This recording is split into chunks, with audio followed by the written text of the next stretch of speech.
ओम शांति। आज 15 अप्रैल 2025 के बाबा के अनमोल मधुर महावाक्य सुनेंगे। आज की मुरली में बाबा कहे, दुनिया में मनुष्य भी अपनी लाइफ को इंश्योर करते हैं और यहाँ तुम भी बाबा के पास आते हो अपना सब कुछ इंश्योर करने। दोनों में अंतर यही है कि मनुष्य जब अपनी लाइफ इंश्योर करते हैं दुनिया में, तो उनके मरने के बाद वो पैसा उनके परिवार वालों को मिलता है, वो उसका सुख भोगते हैं और वो भी एक जन्म के लिए। लेकिन यहाँ बाबा के पास आकर के जब अपना सब कुछ इंश्योर करते हो तो 21 जन्मों के लिए, और किसी को इसका सुख नहीं मिलता। तुमने इंश्योर किया है तो बाबा कहे तुमको ही 21 जन्म तक सब सुख प्राप्त होगा। तो ये अंतर है। दूसरी बात जो आज बाबा ने कहा, बच्चे आत्म अभिमानी बनने की मेहनत करनी है। हमेशा स्वयं को भी यह स्मृति में रखो कि हम आत्मा है। दूसरों को भी जब देखते हो, समझाते हो, तो यही याद रहे हम आत्मा भाई को समझाते हैं। बाबा कहे ये आत्म अभिमानी बनने की प्रैक्टिस में बहुत मेहनत करनी पड़ती है। तो सुनते हैं आज के बाबा के अनमोल मधुर महावाक्य। ओम शांति। मीठे बच्चे, बाप तुम रूहों से रूह रिहान करते हैं। तुम आए हो बाप के पास 21 जन्मों के लिए अपनी लाइफ इंश्योर करने। तुम्हारी लाइफ ऐसी इंश्योर होती है जो तुम अमर बन जाते हो। आज की मुरली से प्रश्न है, मनुष्य भी अपनी लाइफ इंश्योर कराते हैं और तुम बच्चे भी, दोनों में अंतर क्या है? उत्तर, मनुष्य अपनी लाइफ इंश्योर कराते हैं कि मर जाए तो परिवार वालों को पैसा मिले, और तुम बच्चे इंश्योर करते हो कि किस जन्म हम मरे ही नहीं, अमर बन जाए। सतयुग में कोई इंश्योर कंपनियां होती नहीं। अभी तुम अपनी लाइफ इंश्योर कर देते हो, फिर कभी मरेंगे नहीं, ये खुशी रहनी चाहिए। मरेंगे ये नहीं अर्थात अकाली मृत्यु नहीं होगी। आज की मुरली से पहले गीत बजा है, ये कौन आज आया सवेरे सवेरे। ओम शांति। रूहानी बाप बैठ रूहानी बच्चों से रूह रिहान करते हैं। तुम बच्चे जानते हो, बाप हमको अभी 21 जन्म तो क्या 40-50 जन्मों के लिए इंश्योर कर रहे हैं। वो लोग इंश्योर करते हैं कि मर जाए तो उनके परिवार को पैसे मिले। तुम इंश्योर करते हो 21 जन्मों के लिए मरे ही नहीं, अमर हो जाए। अमर बनाते हैं ना, तुम अमर थे, मूल वतन भी अमर लोक है। वहां मरने जीने की तो बात ही नहीं रहती, वो है ही आत्माओं का निवास स्थान। अब यह रूह रिहान बाप अपने बच्चों से करते हैं और कोई से नहीं करते। जो रूह अपने को जानते हैं उनसे ही बात करते हैं। जो रूह यानी आत्मा स्वयं को जानती है उनसे ही बाप बात करते हैं। बाकी और कोई बाप की भाषा को समझेंगे ही नहीं। प्रदर्शनी में इतने आते हैं, तुम्हारी भाषा को समझते हैं क्या? कोई मुश्किल थोड़ा समझते हैं। तुमको भी समझाते समझाते कितने वर्ष हुए हैं, तो भी कितने थोड़े समझते हैं। है भी सेकंड में समझने की बात, वास्तव में है सेकंड में समझने की बात, लेकिन फिर भी समझते नहीं। हम आत्माएं जो पावन थी वही पतित बनी है, फिर हमको पावन बनना है। उसके लिए स्वीट फादर को याद करना है। उनसे स्वीट और कोई चीज होती नहीं। इस याद करने में ही माया के विघ्न पड़ते हैं। यह भी जानते हो बाबा हमको अमर बनाने आए हैं।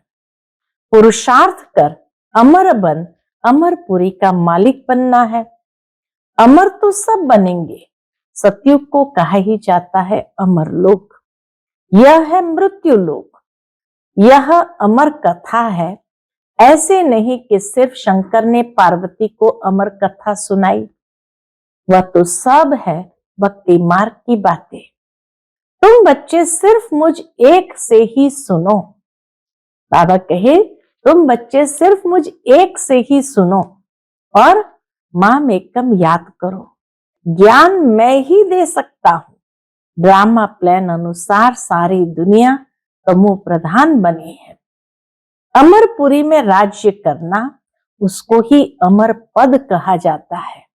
अमरपुरी में राज्य करना उसको ही अमर पद कहा जाता है। वहां इंश्योर कंपनियां आदि होती नहीं। अभी तुम्हारी लाइफ इंश्योर कर रहे हैं। तुम कभी मरेंगे नहीं। कैसी इंश्योर कंपनी है बाबा की जो कभी मरेंगे नहीं। यह बुद्धि में खुशी रहनी चाहिए। हम अमरपुरी के मालिक बनते हैं तो अमरपुरी को याद करना पड़े। वाया मूल वतन ही जाना होता है। यह भी मनमना भव हो जाता। मूल वतन है मनमना भव। अमरपुरी है मध्याजी भव। हर एक बात में दो अक्षर ही आते हैं। तुमको कितने प्रकार से अर्थ समझाते हैं तो बुद्धि में बैठे। सबसे जास्ती मेहनत है ही इसमें। इस बात में अपने को आत्मनिश्चय करना है। हम आत्मा ने यह जन्म लिया है। 84 जन्म में भिन्न भिन्न नाम रूप देश काल फिरते आए हैं। सतयुग में इतने जन्म, त्रेता में इतने। यह भी बहुत बच्चे भूल जाते हैं। इतना प्यार से बाबा समझाते लेकिन फिर भी कई बच्चे भूल जाते हैं। मुख्य बात है अपने को आत्मा समझ स्वीट बात को याद करना। उठते बैठते ये बुद्धि में रहने से खुशी रहेगी। फिर से बाबा आया हुआ है जिसको हम आधा कल्प याद करते थे कि आओ आकर पावन बनाओ। पावन रहते हैं मूल वतन में और अमरपुरी सतयुग में। भक्ति में मनुष्य पुरुषार्थ करते हैं मुक्ति में व कृष्णपुरी में जाने के लिए। मुक्ति कहो अथवा निर्वाण धाम कहो, वानप्रस्थ अक्षर करेक्ट है। वाणी से परे जाना ये अक्षर बाबा कहे करेक्ट है। वानप्रस्थी तो शहर में ही रहते हैं। सन्यासी लोग तो घर बार छोड़ जंगल में जाते हैं। आजकल के वानप्रस्थियों में कोई दम नहीं है। सन्यासी तो ब्रह्म को भगवान कह देते, ब्रह्म लोक नहीं कहते। ब्रह्म लोक नहीं कहते। अभी तुम बच्चे जानते हो पुनर्जन्म तो किसका भी बंद नहीं होता। अपना अपना पाठ सब बजाते हैं। आवागमन से कभी छूटना नहीं है। इस समय करोड़ों मनुष्य है और भी आते रहेंगे, पुनर्जन्म लेते रहेंगे। फिर फर्स्ट फ्लोर खाली होगा। मूल वतन है फर्स्ट फ्लोर, सूक्ष्म वतन है सेकंड फ्लोर, यह है थर्ड फ्लोर अथवा इनको ग्राउंड फ्लोर कहो। स्थूल वतन को ग्राउंड फ्लोर कहो। दूसरा कोई फ्लोर है नहीं। वह समझते हैं स्टार्स में भी दुनिया है। बाबा के ऐसे है नहीं। फर्स्ट फ्लोर में आत्माएं रहती है। बाकी मनुष्य के लिए यह दुनिया है। तुम बेहद के वैरागी बच्चे हो। तुम्हें इस पुरानी दुनिया में रहते हुए भी इन आंखों से सब कुछ देखते हुए भी नहीं देखना है। यह है मुख्य पुरुषार्थ। यही है मुख्य पुरुषार्थ, क्योंकि ये सब खत्म हो जाएगा। ऐसे नहीं कि संसार बना ही नहीं है, बना हुआ है, परंतु उनसे वैराग्य हो जाता है, अर्थात सारी पुरानी दुनिया से वैराग्य। भक्ति, ज्ञान और वैराग्य, कहते हैं ना, ज्ञान, भक्ति, वैराग्य। बाबा कहे करेक्ट ऑर्डर है भक्ति, ज्ञान और वैराग्य। भक्ति के बाद है ज्ञान, फिर भक्ति का वैराग्य हो जाता है। बुद्धि से समझते हो कि यह पुरानी दुनिया है, यह हमारा अंतिम जन्म है, अभी सबको वापस जाना है। छोटे बच्चों को भी शिव बाबा की याद दिलानी है। उल्टे सुलटे खान पान आदि की कोई आदत नहीं डालनी चाहिए। छोटेपन से जैसे आदत डालो वैसी आदत पड़ जाती है। आजकल संग का दोष बड़ा गंदा है। संग तारे कुसंग बोरे, यह विषय सागर विशालय है, यह विषय सागर विशालय है। सत तो एक ही परम पिता परमात्मा है, गॉड इज वन कहा जाता है। वह आकर सत्य बात समझाते हैं। बाप कहते हैं, हे रूहानी बच्चों, मैं तुम्हारा बाप तुमसे रू रिहान कर रहा हूं। मुझे तुम बुलाते हो ना, वही ज्ञान का सागर पतित पावन है। नई सृष्टि का रचयिता है, पुरानी सृष्टि का विनाश कराते हैं। यह त्रिमूर्ति तो प्रसिद्ध है, ऊंचते ऊंच है शिव। अच्छा, फिर सूक्ष्म वतन में है ब्रह्मा विष्णु शंकर, उन्हों का साक्षात्कार भी होता है क्योंकि पवित्र है ना। उन्हों को चैतन्य में इन आंखों से देख नहीं सकते। ब्रह्मा विष्णु शंकर को चैतन्य में इन आंखों से देख नहीं सकते। बहुत नौधा भक्ति से देख सकते हैं। समझो कोई हनुमान का भक्त होगा तो उनका साक्षात्कार होगा। शिव के भक्त को तो झूठ बताया गया है कि परमात्मा अखंड ज्योति स्वरूप है। बाप कहते हैं, मैं तो इतनी छोटी सी बिंदी हूं। वह कहते अखंड ज्योति स्वरूप अर्जुन को दिखाया। उसने कहा बस करो, मैं सहन नहीं कर सकता। उनको दीदार हुआ तो यह गीता में लिखा हुआ है। मनुष्य समझते अखंड ज्योति का साक्षात्कार हुआ। अब बाप कहते ये सब भक्ति मार्ग की बातें दिल खुश करने की है। मैं तो कहता ही नहीं हूं कि मैं अखंड ज्योति स्वरूप हूं। जैसे बिंदी मिसल तुम्हारी आत्मा है, वैसे मैं हूं। जैसे तुम ड्रामा के बंधन में हो, वैसे मैं भी ड्रामा के बंधन में बांधा हुआ हूं। सब आत्माओं को अपना अपना पार्ट मिला हुआ है। पुनर्जन्म तो सबको लेना ही है, नंबरवार सबको आना ही है। पहले नंबर वाला फिर नीचे आ जाता है। चक्र जैसे घूमता है तो बाबा कहे पहले नंबर वाला फिर नीचे जाते हैं। कितनी बातें बाप समझाते हैं। ये समझाया है कि सृष्टि रूपी चक्र फिरता रहता है। जैसे दिन के बाद रात आती है, वैसे कलयुग के बाद सतयुग, फिर त्रेता युग, फिर द्वापर, फिर कलयुग, फिर संगम युग आता है। संगम युग पर ही बाप चेंज करते हैं। जो सतो प्रधान थे अब वही तमो प्रधान बने हैं, वही फिर सतो प्रधान बनेंगे। बुलाते भी है, हे पतित पावन आओ। तो बाप कहते हैं मन मना भव। मैं आत्मा हूं, मुझे बाप को याद करना है। यथार्थ रीति कोई मुश्किल समझते हैं। मैं आत्मा हूं, मुझे बाप को याद करना है। बाबा कहे ये यथार्थ रीति कोई मुश्किल समझते हैं। हम आत्माओं का बाप इतना मीठा है। आत्मा ही मीठी है ना, शरीर तो खत्म हो जाता है, फिर उनकी आत्मा को बुलाते हैं। प्यार तो आत्मा से ही होता है ना, संस्कार आत्मा में रहते हैं। आत्मा ही पढ़ती सुनती है, देह तो खत्म हो जाती है। मैं आत्मा अमर हूं, फिर तुम मेरे लिए रोते क्यों हो? आत्मा तो अमर है, बाबा के फिर पूछो कि मेरे लिए रोते क्यों हो? यह तो देह अभिमान है ना। तुम्हारा देह में प्यार है, होना चाहिए आत्मा में प्यार। अविनाशी चीज में प्यार होना चाहिए, विनाशी चीज में प्यार होने से ही क्या होता है, लड़ते झगड़ते हैं। सतयुग में है देही अभिमानी, इसलिए खुशी से एक शरीर छोड़ दूसरा लेते हैं।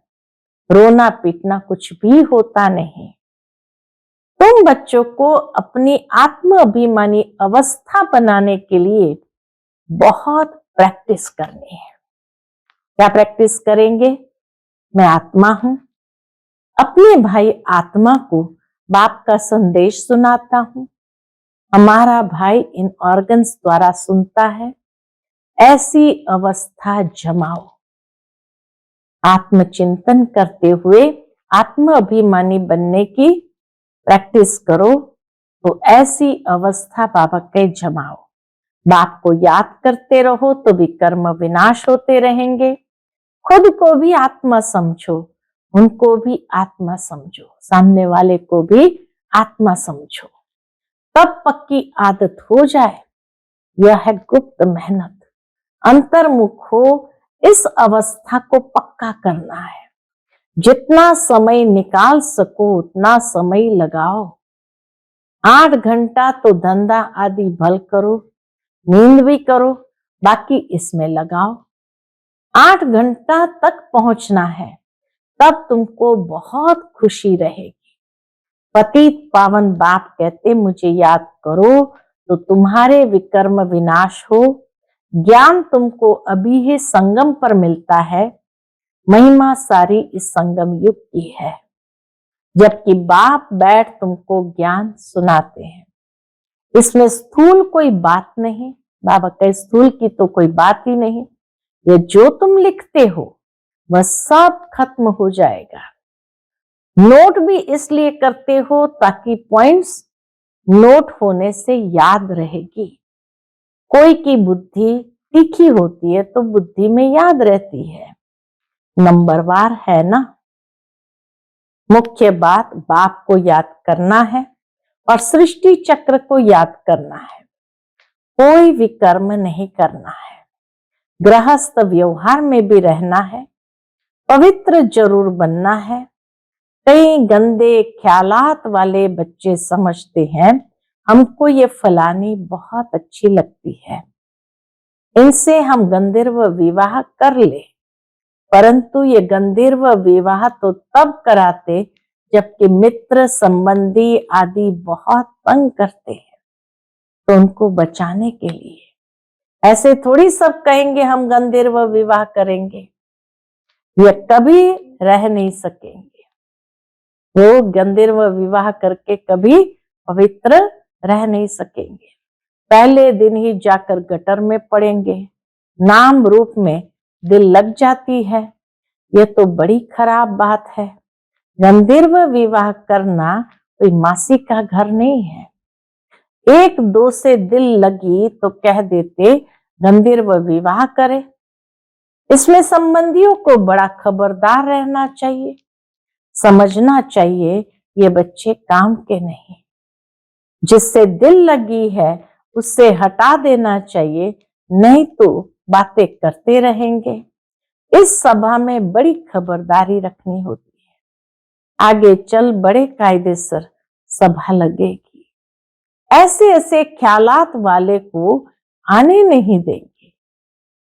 जो बच्चे रूहानी सर्विस पर तत्पर रहते हैं, जो योग में रहकर सर्विस करते हैं, वही सतयुगी राजधानी स्थापन करने में मददगार बनते हैं। सतयुगी स्थापना करने में मददगार बनते हैं।